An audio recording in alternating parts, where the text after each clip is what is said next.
Science and Tech section from the second quarter of 2023, that is June to September. So starting with to the point, National Supercomputing Mission. The mission is being implemented by Department of Science and Technology and Department of Electronics and Information Technology, that is DAITI, through Center for Development of Advanced Computing, that is CDAC, and Indian Institute of Science, Bangalore. India's fastest supercomputer include Paramsiddhi, Aravat, Pratyush, Mihir. It was launched in 2015. Its aim is to connect research and academic institutions to a supercomputing grid all over the country. The grid consists of more than 70 high-performance computing facilities. These supercomputers will also be networked on the National Supercomputing Grid over the National Knowledge Network, that is NKN. NKN connects academic institutions and R&D labs over a high-speed network. Now, Luna 25. Luna 25 was a Russian mission to the moon. The lunar lander aboard Luna 25 failed to make a soft landing and crash landed on the surface of moon. Now, measurement of Hubble constant. Hubble's law states that galaxies are moving away from Earth at a speed proportional to the distance. That is, farther the galaxy away from Earth, the faster it moves away. So distance is directly proportional to speed over here. And Hubble's law forms the basis for the universe is expanding. The Hubble's constant is the unit that describes how fast the universe is expanding at different distances from a particular point in space. It is measured in megaparsecs. Megaparsecs is the unit for large distances, which equals to 3.26 million light years. Now, Gandhinagar Declaration on Tuberculosis has been adopted by WHO's Southeast Asia region member countries at the meeting held to follow up on the progress made to end tuberculosis in the region. It calls for the establishment of high-level multi-sectoral commission in each country to coordinate efforts and monitor progress towards ending TB and other diseases. Now, spacecraft engine 2E20. ISRO has successfully tested the CE20 cryogenic engine to be used in the mission Gaganyaan. Cryogenic engine use fuel at cryogenic temperatures, that is -150 to -273 degrees Celsius, and are comparatively more powerful than solid and liquid propellant engines. It is the first cryogenic engine to use a gas generator cycle using liquid oxygen, LOX, and liquid hydrogen propellant combination. It has a capacity of 28 tons of fuel and will be used as the upper stage of geosynchronous satellite launch vehicle Mark III, that is launch vehicle Mark III. Now, Nipah virus. Nipah virus is a zoonotic disease. It is transmitted to humans through infected animals. It can also be transmitted through contaminated food or directly from an infected person through close contact. The animal host reservoir for Nipah virus is the fruit bat, commonly known as the flying fox. There is no treatment or vaccine available either for people or animals. Now, monoclonal antibodies. They were imported for treatment of infected patients during 2018 Nipah outbreak in Kerala. Monoclonal antibodies are proteins made in laboratories that act as antibodies. Now, antibodies are part of immune system. They seek out antigens, that is foreign materials, and stick to them in order to destroy them. Now, Dhala crater. It was formed when an extraordinarily rare and ancient meteoroid called Uralite crashed into India. It is located in Madhya Pradesh. It has a diameter of 11 kilometers. It is Asia's largest and world's 7th largest impact crater.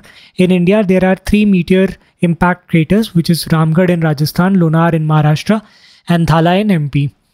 Uralite are a scarce class of primitive meteorites and comprise of mostly of olivine and pyroxene silicate rocks. Uralite contains less than 10% of carbon, either in the form of diamond or graphite, metal sulfides, and a few fine grained silicates. Now, Gujarat Declaration reaffirmed global commitment towards indigenous knowledge, biodiversity, and traditional and complementary integrative medicine. It was announced at the first WHO Traditional Medicine Global Summit held at Gandhinagar, Gujarat. Now, moving on to some long form content for science and tech section only. We'll be starting with Chandrayaan 3 landing on moon. Now, Chandrayaan 3 successfully landed on moon surface. India has become the 4th country in the world to soft land a spacecraft on moon. Now, about the payload on the Vikram rover, on the lander and rover. Now, the lander, which was named Vikram, payload will measure thermal conductivity and temperature, which is Chandra's surface thermophysical experiment, that is CHASTI, of lunar surface. Now seismicity around the landing site, for which instrument for lunar seismic activity ILSA will be used. Plasma density, for which Langmuir probe from radio and anatomy of moon bound hypersensitive ionosphere and atmosphere RAMBA will be used. And a passive experiment has been sent by NASA that will act as a target for laser for very accurate measurement for future missions, that is LRA, which is laser retroreflector array, that is LRA. Now the rover, which is Pragyan payload, has an alpha particle X-ray spectrometer, that is APXA, and a laser induced breakdown spectroscope LIBS for deriving the elemental compositions in vicinity of the landing site. APXS will specifically determine the composition of elements such as magnesium, aluminium, silicon, potassium, calcium, titanium, iron in lunar soil and rocks.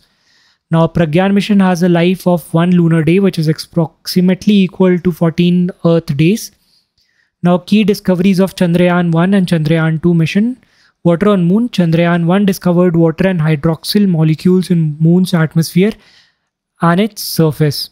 MINISAR and Moon Mineralogy Mapper, that is M3, helped detect water ice in lunar craters. Now, lava tubes. The mission found an underground lava tube potentially suitable for human habitation, providing protection from radiation, meteor impacts, temperature extremes, and dust storms. Magma ocean theory. Now, Chandrayaan-1's M3 payload found crystals on moon surface that suggest it was once molten, supporting the magma ocean hypothesis. Dynamic moon. Contrary to the belief that moon was dormant, evidence of recent volcanic activity, including volcanic vents and lava channels, was discovered. The moon's interaction with the exosphere was observed even without meteor impacts. Now, about the dark side of the moon. Before landing on moon, Lander Hazard Detection and Avoidance Camera (LHDAC) aboard the lander captured images of the dark side or far side of the moon. It is always hidden from Earth, although it is not always dark. Over billions of years, Earth's gravitational pull has brought the moon's spin, that is rotation on its own axis, into sync with its orbit. The moon takes 28 days to complete one rotation around its axis as well as one revolution around the Earth. This leads to a phenomena called tidal locking. So this is 28 days and this is around 30 days.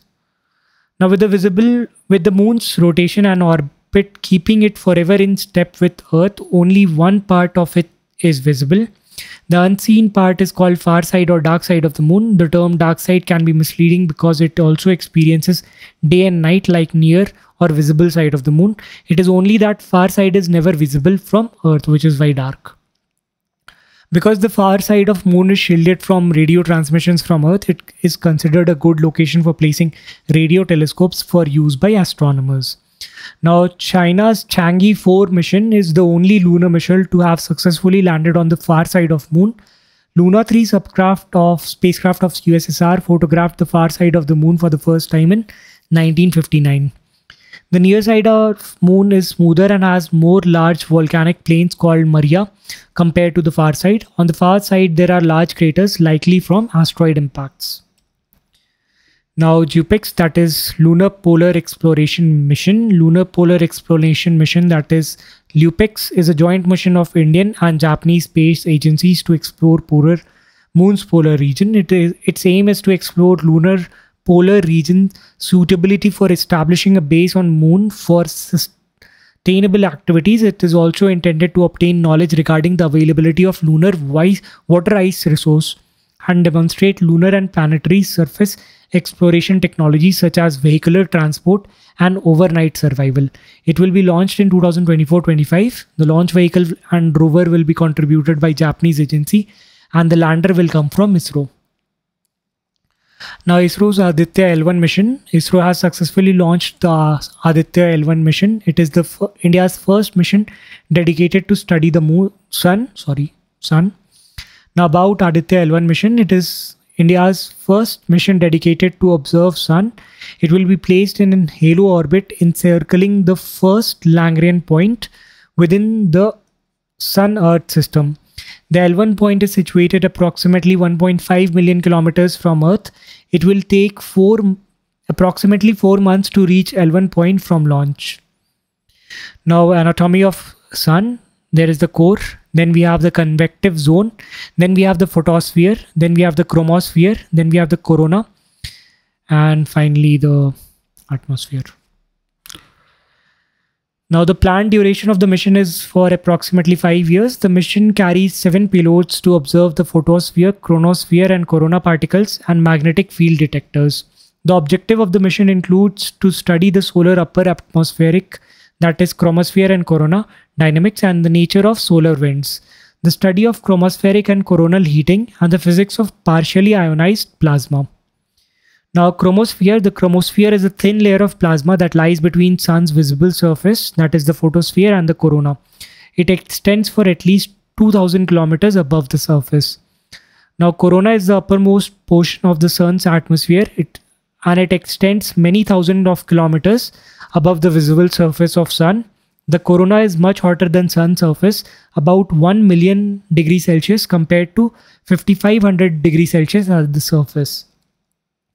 Now, about the Lagrange points. Lagrange points are locations in space where the gravitational forces of two celestial bodies like Sun and the Earth balance the centripetal force necessary for a small object to move synchronously with them. So here is Lagrange point 2. This will be Lagrange point 1. There are 5 such points between any two celestial bodies. Since the forces are balanced, satellites placed at Lagrange points do not need to expend a lot of fuel to remain in position. Thus, these points can act as a parking spot in space. Aditya L1 will be placed at L1 point. A satellite placed in halo orbit around L1 point has the advantage of viewing Sun continuously without occultation or eclipses. So this point will be always in direct view of Sun. Moving on to stem cell and stem cells therapy.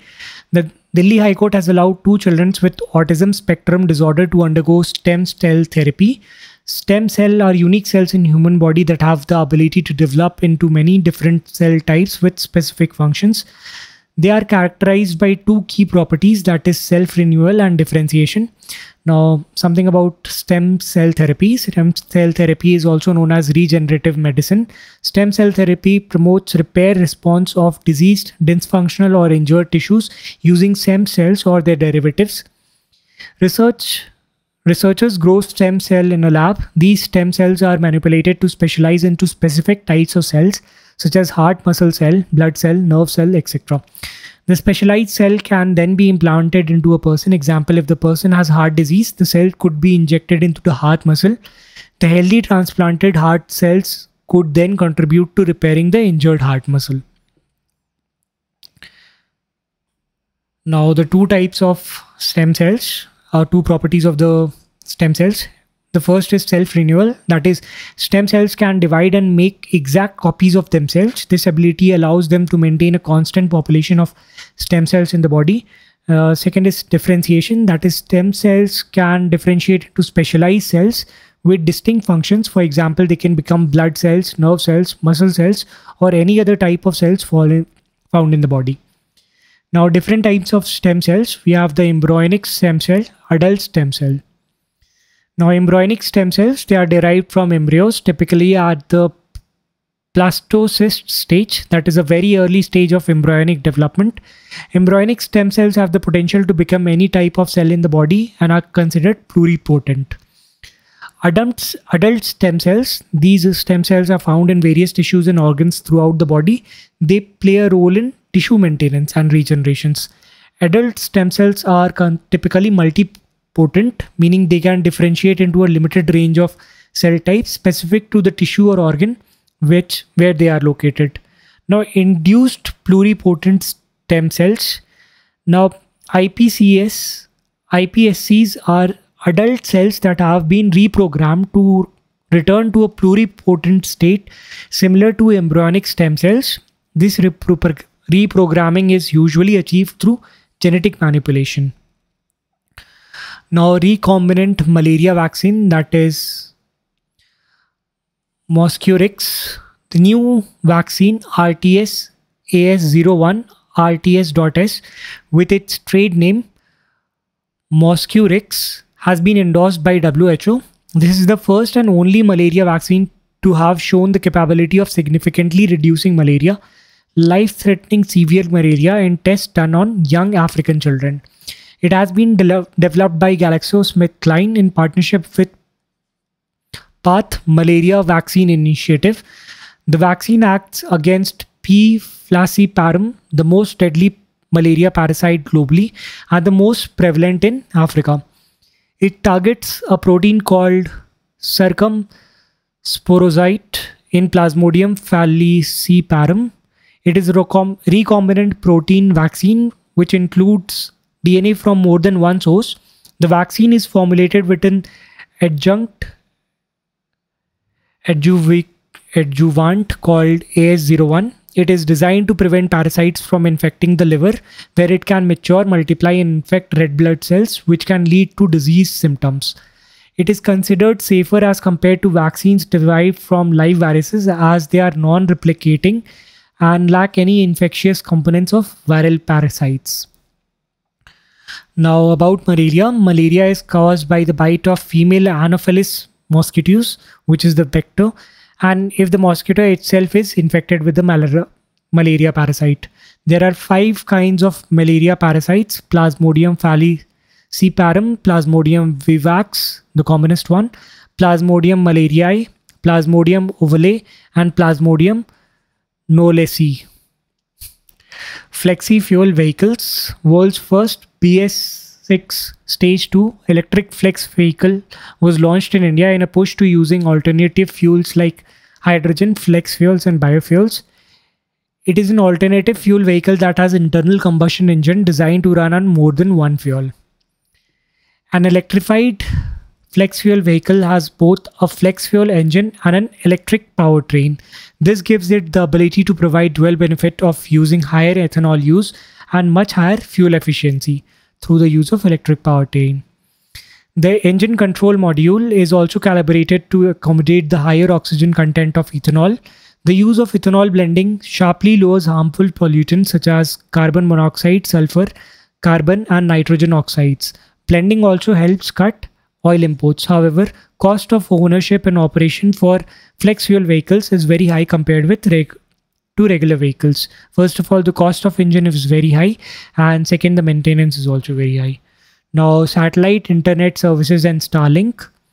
Concerns have been raised regarding the use of internet service provided by Starlink to control drones used for attacks in Russia-Ukraine war. Now about Starlink. Starlink is a satellite internet constellation operated by US-based aerospace company SpaceX.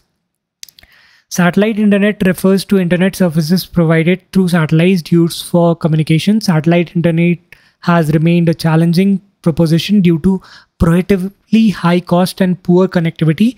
Starlink has made satellite internet more viable through the use of better satellites placed closer to Earth in LEO, that is low Earth orbit, with large constellations of interconnected satellites. This has made the satellite internet more commercially viable, affordable, while providing better connectivity. As of August 2023, Starlink consists of 5,000 small satellites in LEO, which communicates with the designated ground transceivers. Aim is to increase the number to 42,000. Unlike earlier satellite internet systems, Starlink does not require large ground infrastructure. A small receiver, that is dish, is enough to access the internet. Starlink has reached 1.5 million subscribers as of May 2023. Now, Starlink internet has a wide range of use, including civilian satellite internet and cellular services, including in remote areas and military use. Now, space debris. A large object was found onshore Western Australia, which was later confirmed to be a debris of rocket launched by ISRO. Now, about the ISRO statement on the object. Space junk falling onto Earth is a common occurrence. Most objects are small enough to be completely burned by air friction through the atmosphere. However, very large objects can survive the fall. Example, in November 2022, large fragments of China's Long March 5B rocket fell uncontrolled into Pacific Ocean.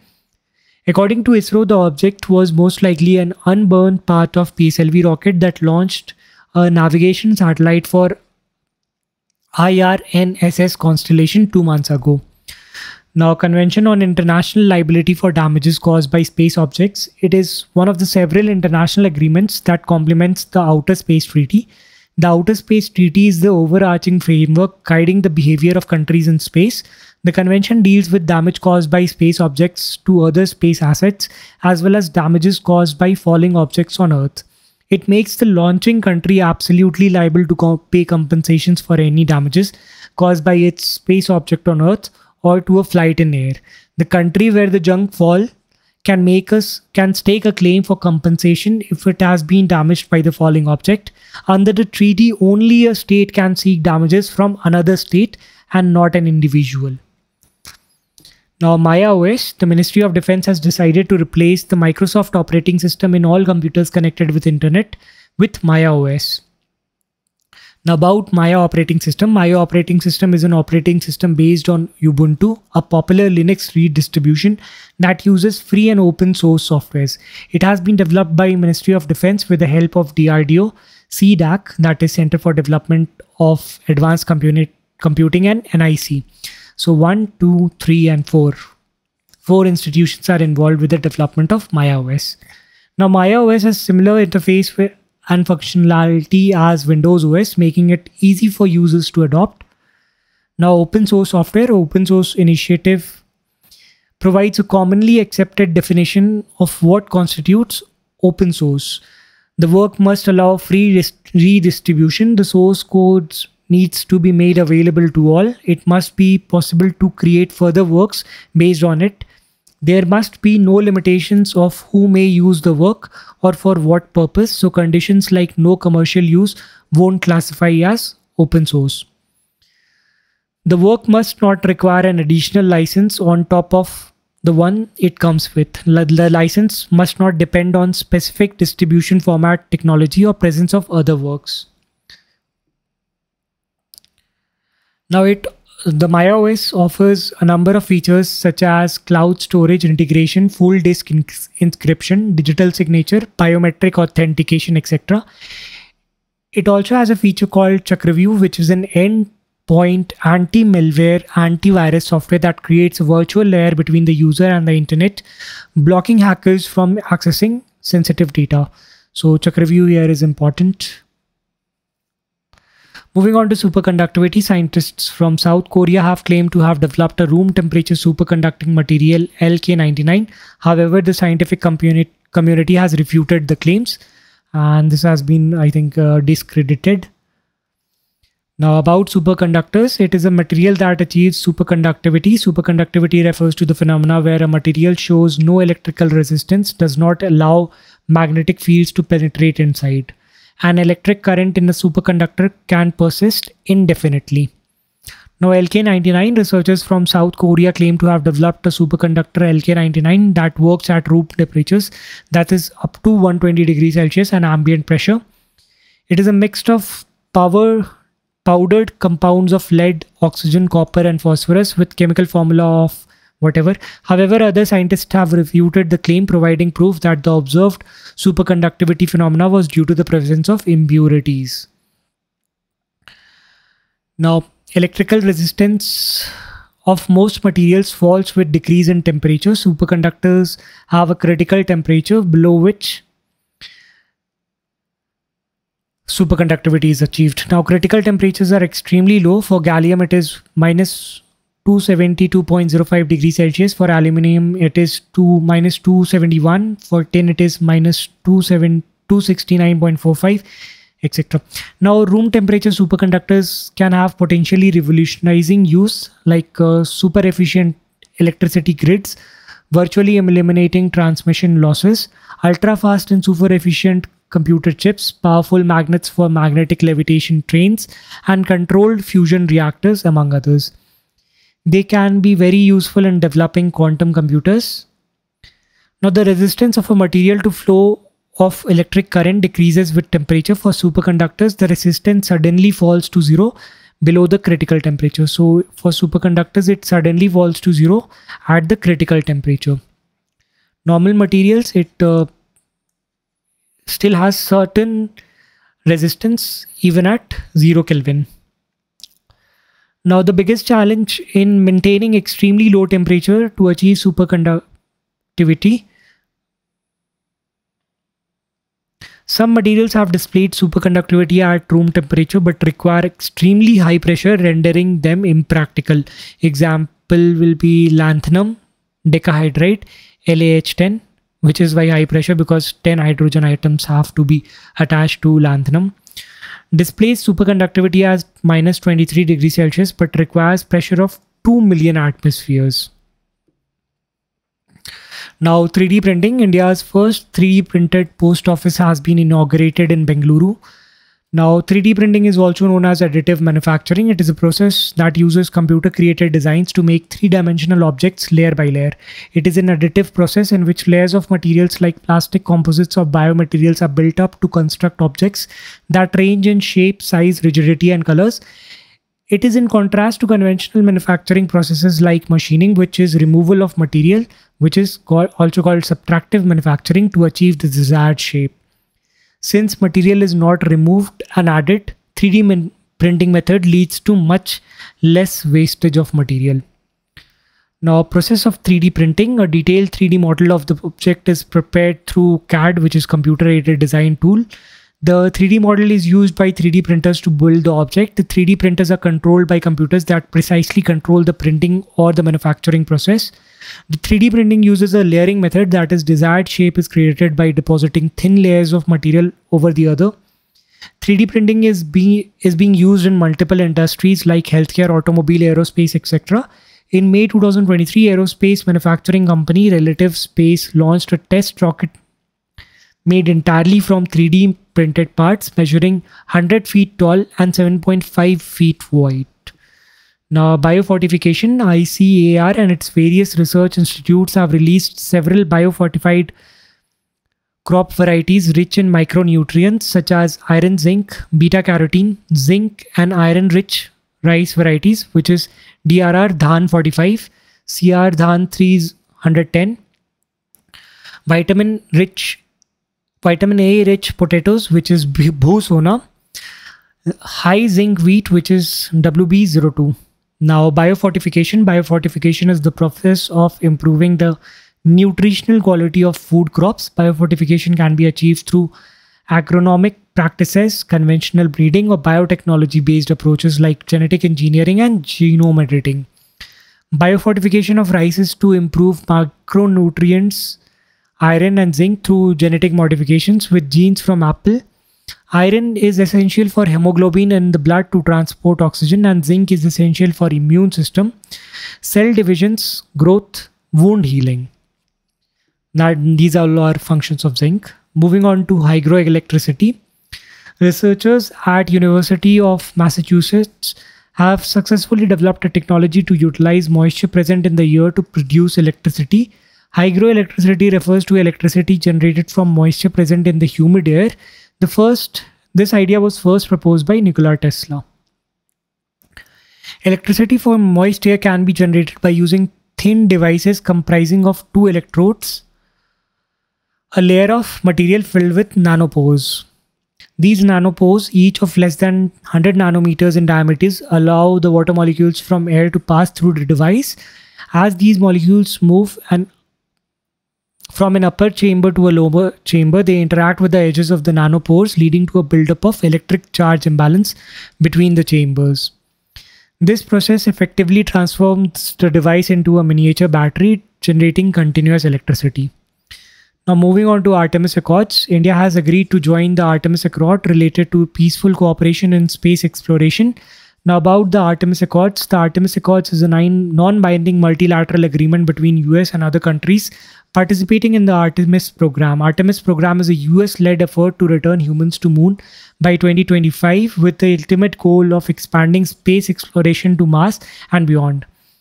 Artemis Accord lists principles of cooperation in civil exploration and use of moon, Mars, comets, asteroids for peaceful purposes. The principles note that peaceful use of outer space should be benefit to all humankind. The accord affirms compliance to Outer Space Treaty signed in 1967, Rescue and Return Agreement of Astronauts in 1968, and Liability Convention for Damage Caused by Space Objects signed in 1972, among others. Now, Artemis program aims to re-establish human presence on Moon for the first time since Apollo 17 mission of 1972. Mission under the program includes Artemis 1, which was unmanned, Artemis 2, which was manned flyby mission, which did not land on Moon, which won't land on Moon, Artemis 3, which will be a manned mission to land on Moon, and the mission will continue further. So 1 will be unmanned, 2 will be manned but flyby, and 3 will supposedly land on Moon. The Accords were signed by 8 countries, which is the Artemis Accords, initially in October 2020. Australia, Canada, Italy, Japan, Luxembourg, UAE, UK, US were the 8 initial countries. As of July 2023, there are 28 signatory countries and 1 territory, which is Isle of Man, which is a British dependency. Now, commitments under the Accords include the use of space activities for peaceful purposes, transparency, creation and utilization of common infrastructure for space exploration, sharing of data, among others. Now, Bharat 6G Alliance. The Union government has launched the Bharat 6G Alliance to work towards the setting up of 6G networks in India.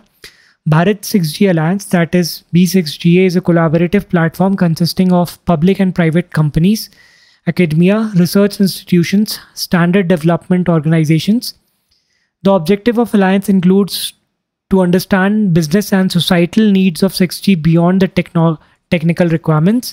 The government aims for 10% of 6G patents by 2030. So these two are the aims, and that is to understand needs and to own 10% of the 6G patents. Now, Telecom Technology Development Fund, it was launched in 2022. Its aim is to fund R&D. It is a rural-specific communication technology application and form synergies among academia, startups, research institutes, and industry to build and develop the telecom ecosystem. It also aims to promote technology ownership and indigenous manufacturing, create a culture of technology co-innovation, reduce imports, boost export opportunities, and create intellectual properties. 5% of annual collection from Universal Service Obligation funds will be made available to Telecom Technology Development Fund, that is TTDF. Now, about Digital Communication and Innovation Squad initiative, it has been launched under the Champions Service Sector scheme. Its aim is to foster an ecosystem of indigenously developed telecom equipments in bid to reduce reliance on imported technology equipments and technologies. The startup will get a grant of 50 lakh rupees, while MSMEs will get a grant of 2 crore rupees. Consortiums will get a grant of 10 crore rupees. Now, moving on to dark pattern, the Union government has said it will take strict actions against online platforms for menace of dark patterns. Now, about dark patterns, dark pattern is a user interface carefully designed to trick, coerce, and influence consumers to make choices not in their best interest. Different types of dark patterns include false urgency. This tactic creates a sense of urgency or scarcity to pressure consumers into making a purchase or taking action. Basket sneaking, that is, websites or apps use dark patterns to add additional products or services to the shopping cart without user consent. Subscription trap, this tactic makes it easy for consumers to sign up for services but difficult for them to cancel it, often by hiding the cancellation option or requiring multiple steps. Forced action, it involves forcing consumers into taking an action they may not want to take, such as signing up for service in order to access content. Bait and switch, it involves advertising one product or service but delivering others, often of lower quality. Hidden cost, this tactics involves hiding additional costs from consumers until they have already committed to making a purchase. Disguised ads. Disguised ads are advertisements that are disguised to look like other type of content, such as news articles or user-generated content. Now, lab-grown diamonds. The Prime Minister of India presented the US First Lady with a lab-grown diamond of 7.5 carat green diamond. Now, about lab-grown diamonds. Naturally formed diamonds are pure carbons. They are formed, that is crystallized into isometric cubic forms under high temperature and pressure conditions beneath Earth's crust. Lab-grown diamonds are diamonds that are grown inside a laboratory using cutting-edge technology. They are chemically, physically, and optically similar to natural diamonds. Lab-grown diamonds can be created using two processes, which is high pressure, high temperature, and chemical vapor deposition. India uses CVD. Now the CVD method is popular in India. It is a chemical process. The seed is heated up to 800 degrees Celsius in a sealed chamber filled with molecules of carbon-rich gas such as methane. These gas molecules are broken down into carbon and hydrogen atoms, which get deposited on the seed, giving it a shape of square, tabular diamond crystal. This process also requires heat or irradiation to give crystals a color effect. Now, use of lab-grown diamonds. They are most often used for industrial purpose in machines and tools. Their hardness and extra strength makes them ideal for use as cutters. Pure synthetic diamonds have high thermal conductivity and negligible electrical conductivity. This combination is useful in electronics, such as where such diamonds can be used to heat spreaders, for high power laser diodes, laser arrays, and high power transistors. The first process is you placing a small seed. The second process is pumping in methane at high temperatures to form plasma. Then the gases will rapidly break down and carbon atoms will get deposited. The rate of deposition is approximately 0.006 millimeters, that is 6 microns an hour. Lab-grown diamonds are purer, cheaper, and more environmentally friendly than real gems because mining can be avoided over here. Now, solar flares. Solar flares emitted X-class solar flare, disrupting radio communication over parts of US and the Pacific Ocean. Solar flares is a tremendous explosion in sun that happens when energy stored in twisted magnetic fields, usually above sunspots, is suddenly released. Solar flares produce a burst of radiation that spans the electromagnetic spectrum from radio waves to X-ray and gamma rays. Solar flares can affect radio communication, power grids, navigational signals, and endangers astronauts and spacecrafts. So one important thing is Alfvén waves. They are powerful magnetic waves that in principle can transfer energy from sun surface into solar winds. Now solar winds are a continuous stream, mind you, continuous stream of electrically charged gases that is propelled away from the sun in all directions. Now for solar flares, twisting and breaking of magnetic lines is involved and coronal mass ejection, that is CME, is followed. That'll be all for the science and tech section. Thank you.